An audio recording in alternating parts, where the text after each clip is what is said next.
Today's review, I got something brand new and fresh for you. For 2014, this is the new Clarion model. This model, from my interpretation, from what I understand, is a replacement of the NX404, which was last year's middle-of-the-road GPS all-in-one DVD multimedia navigation system. This one here is the same unit with some additions, some modifications, and some changes, which are not just some more run-of-the-mill, looks like reprocessed last year's version. This one actually does have some changes, and it was apparent to me immediately. And I'm going to go over some of those with just the parts loose, because there's no need to get too crazy about it. Some of the stuff which I am a fan of staying the same is this one here. This is the 16-pin power speaker harness, which is very cool because as long as the manufacturers keep these harnesses the same, it's very straightforward for someone to take their, say, NX603 last year, which maybe they didn't like or had a software issue, or they just wanted something new because they're just tired of it and they're just crazy like that with electronics like I am. You could just get in there, pull it out, unplug it, plug in the new one. But if you had your system connected with a bunch of RCAs, like for front, rear, and sub, RCAs for your amplifiers, video outputs, cameras, satellite radio, additional add-on modules, HD radios, whatever the kits, these are all different. These here are the harnesses that Clarion used to always use. Like, say, for this one here in particular, was in one plug, which had your front, rear, and sub RCA outputs all in one harness. This one right here, it has a steering wheel control built into it. You can see it has one smaller plug, much smaller, much more different, much more compact than it used to be. It used to be, you know, like a purple, a green, a yellow, a blue. There was a whole bunch of the plugs, and half of them you didn't even need. So Clarion got a little smarter this time around. It's starting to look a little bit more kind of like pioneerish, and I like it in that way. I like it, so don't get me wrong. I'm liking it. So for here, if you're not using an amplifier or a steering wheel control, you could just launch this. You don't even need it. Over here, you got, again, one harness. So it's very straightforward. If you have to pull it out, install it, you don't have to worry about a whole bunch of plugs and what fits in like a jigsaw puzzle. You have your auxiliary rear outputs, audio outputs, slave video outputs, camera dedicated input, hands-free microphone, which would be for the RCB 199, which this unit has a built-in microphone on the face right here, so it's not required per se. However, if you wanted to have the microphone closer to you for whatever your story is, or because your vehicle is so large that you need to bring it up closer, this here would be the expansion plug for that purpose. Okay, 16-pin harness you already talked about. Remote control looks pretty much like the same old same. You have your tap-on wire tapper adapters for your reverse lead, e-brake. Over here you have a little optional connection so you can actually protect your harnesses on the rear of the unit, which I'll show you in one moment. You have a big old bag of ISO mount screws. So if you're doing a ISO factory mount utilizing the screw holes like so, you have those. GPS satellite antenna. Nothing new here. This is the same one they've been running for quite some time. Same frequency, same plug, same everything.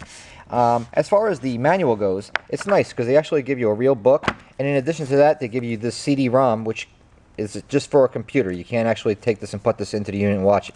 You have to put this onto your actual desktop computer at home to view. So they give you not one, but they give you both. Standard warranty card, and you know, nothing really exciting going on there. Front of your unit looks very much like last year's, in my opinion, the NX603. In a second, we're going to light it up and show you how the, you know, graphic interface looks and how the colors and lighting, how all the buttons lay out. But right off the bat, you have your main knob, which is a multi.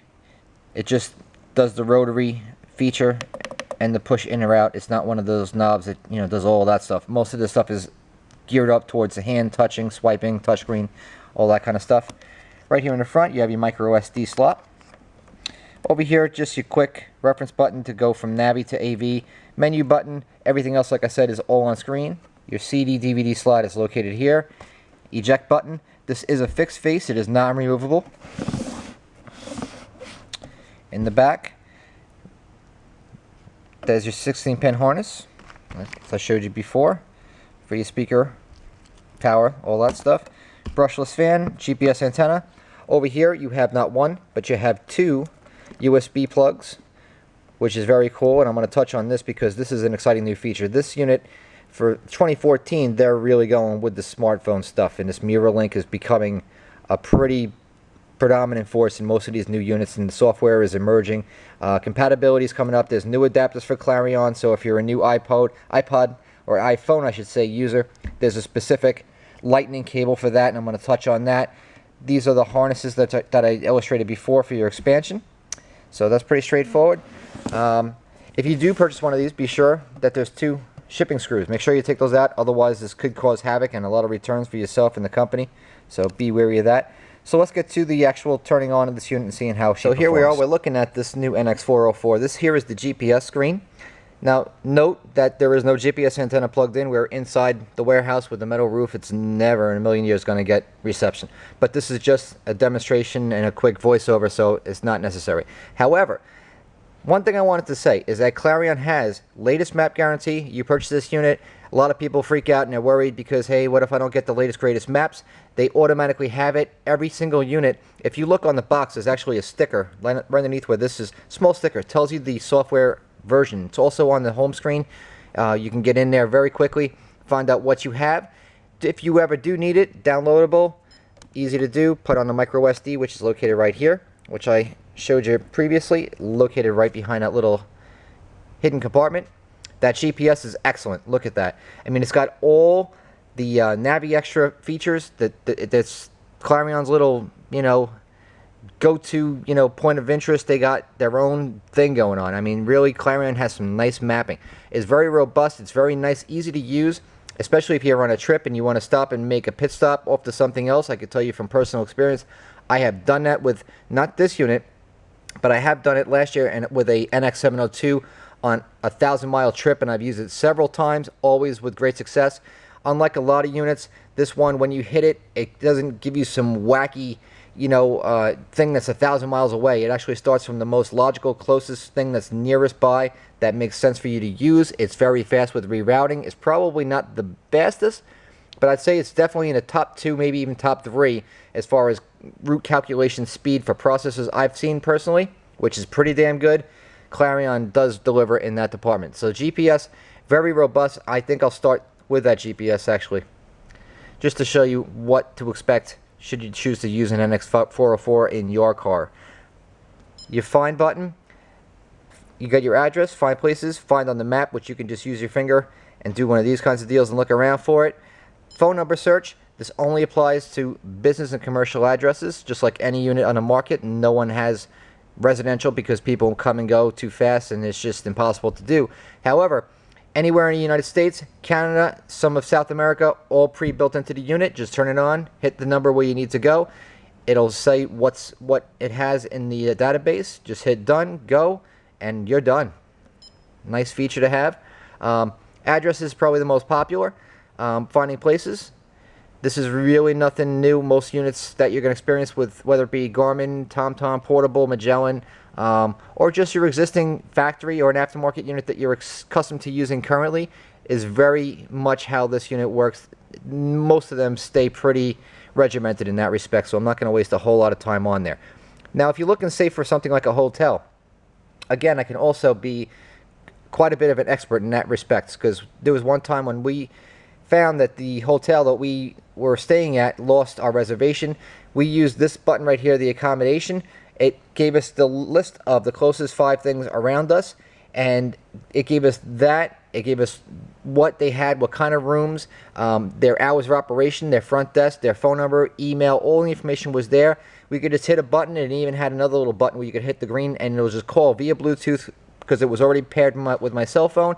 And you just sat there in your seat very comfortably, hitting a button, talking to the concierge or the front desk, asking them what the rates are, what they have available. It was a joy to use. So in Clarion, my experience, definitely all good, nothing bad.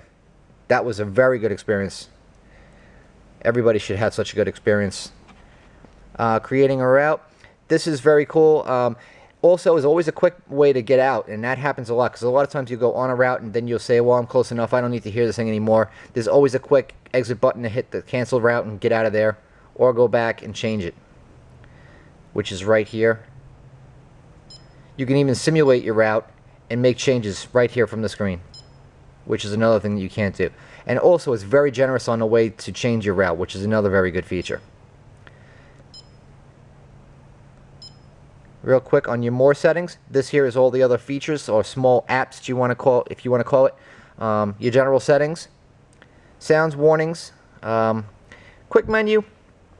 This here is when you're actually on the GPS, there'll be a small button which will open up a screen, and you can change some of these little icons to be a quick reference menu, which you can have while on the back main screen while driving on a route, which is very cool. User profiles, I mean, you can go crazy in here. You can really get nuts. You see the check marks? These are the ones that are already selected. You can deselect them or add them on. Some people just find some features more useful than others. Some people might want to know about the traffic. Might want to have an icon, how to change the settings on the map, you know, the grid, you know, if it's zoomed or close up, however you want it. All these things are all selectable. Your route settings, I mean, this is pretty straightforward, self-explanatory, but I'll just let you see what the screens look like. You have several profiles. This is something new. No unit I've ever seen reviewed ever has this many different profiles available built into it, and this is all stored within the unit's own self-storage.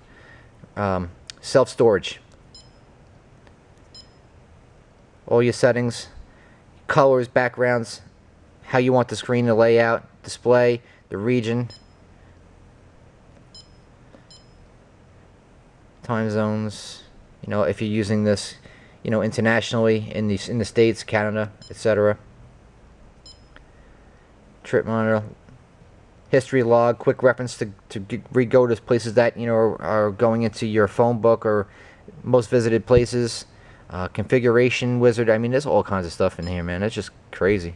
You know, different people, voices, nationalities, accents even. I mean, it gets crazy.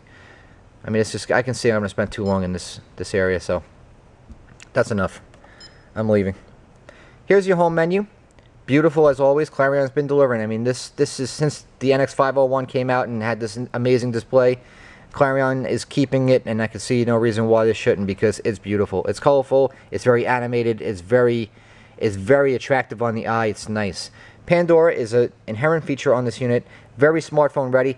This unit also MirrorLink compatible, and I'm gonna get into MirrorLink because I know people are gonna want to know about it and they're gonna ask questions about it. Now, with MirrorLink is an emerging technology. A lot of people ask about it. Everybody wants to know all the answers. There is no answers. There's actually a site. I've seen it on Crutchfield's website, actually, which is updated regularly. I don't know where the hell I get that information, but it shows the phones, what software they're running, and what units they're actually compatible with. And that's a lot of work. I don't even know who compiles this stuff, who gets paid to sit there at a desk and figure this stuff out. But as far as this unit goes, for this 404, that's all I'm really concerned with. The CCA771, that's a cable which is for the Apple iPhone. It's called the Lightning Digital AV Adapter. It converts your iPhone to an HDMI, which converts into this unit. So you can actually use this as a slave screen to whatever your iPhone is doing. It takes your apps, your movies, your photos, all that stuff, puts it right on the screen of this Clarion, which is wild. That adapter is a must-have. If you need that, you got to have it. As far as Android goes, oddly enough, the tables are turning. It used to be all about iPhone. Now it's actually working slightly the other way. More compatibility is going towards the Android. It's becoming much more easy to integrate. And in this unit here, the compatibility for select Android devices requires only one small part. It's called a CCA770 or a CCA771. Clarion site has all the little details on what the difference between one and the other is, but it's there and it's very cool. I mean, this MirrorLink is really something that's just mind-blowing. I can only imagine what the future is going to bring and what kind of software updates are going to be available for units such as this. And going forward, it's just going to become more and more, basically, because now nobody even uses cell phones. Now everybody has a smartphone, and that's not enough. Now the smartphone has to work with your stereo, and your stereo has to look just like your phone. Not only in appearance, but it has to perform like it, and you have to actually use your radio as a larger screen for your smartphone. Go figure. I mean, it's a natural progression. I can see why people want it, because who wouldn't? Is new. The HDMI plug That is not on last year's review because they weren't HDMI directly compatible via input or mirror link. Mirror link, like I was saying, it's an exciting thing. I wish I had it in my own car because it's just so cool. I mean, who doesn't want that? You know, it's so cool. But like most things in the world, you know, like anything, you know, how tapes were replaced by CD, and CD went to DVD, and DVD went to Blu-ray, and Blu-ray, you know, everything is just constantly evolving, changing. It changed so fast. This mirror link, is it worth investing in? I think so, because, you know, why not have it? You know, because say if you're going to get this unit and you're going to spend the money, you could spend equal dollar for dollar and have a unit that's not mirror link compatible.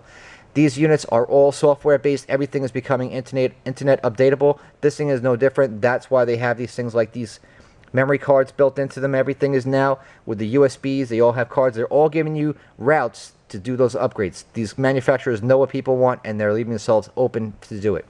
So your iPod right there, auxiliary 1, which would be your composite input. USB audio, which would be fed either from your Android or iPhone, utilizing the optional cable made by Clarion for the unit to directly hardwire into it. Of course, you could always stream your music via Bluetooth from your Android or iPhone. Nothing new there. HDMI, if you want to watch your movies that you have stored on your iTunes or whatever, right onto the unit, plug it directly into it. You don't have to worry about wireless anymore. It's all right there. DVD video, which I showed you, the slot is located right there. Telephone, there's your quick select button to get in there, do your phone business. Nothing's paired on there, but of course this will all light up and will give you the regular buttons for call and terminate. It'll pair up to 4 lines, automatically recognize them. You could upload all your contacts, recent call history, the works, right onto this main unit, of course. Camera dedicated, so that way if you hit reverse, that'll trigger the wire on this unit to pop it on. And you could, of course, add a switch, or you could, in the settings, change the polarity, change how you want it on. So if you wanted to have your camera on an auxiliary input, that could be done. There's also another auxiliary 2, which you could use to do such a thing. As I mentioned previously, I actually did a review mostly on all the audio functions and all the customizable menus on the NX602 from last year. So instead of wasting your time doing all that, if you really are interested in that stuff, I'm going to have a link up there for my review to the NX602, and I'm going to have 2 times where it starts, one for the user's settings and another one for the audio function. So if you're interested in either one of those 2 topics independently, I'll give you a place to go do that. Now, aside from that, there's one other thing I wanted to touch on. As far as audio controls, this unit does have front, rear, and sub preamp outputs, as well as all the auxiliary composite inputs, the USBs, the HDMI, and on and on. But this unit has 2-volt preamp outputs, and I wanted to make a mention of that. The new unit, the flagship with the 7-inch, I'm sure is going to have a higher set of voltage preamp outputs for the guys who are using this as an audiophile type of high-end flagship setup. So I would anticipate that if you're holding out for something that's new and you want the best of the best, hold off on buying anything until you see my review on the flagship 7-inch Clarion, which is coming out when, I'm not sure. But for right now, that's what I have for you guys on the NX404.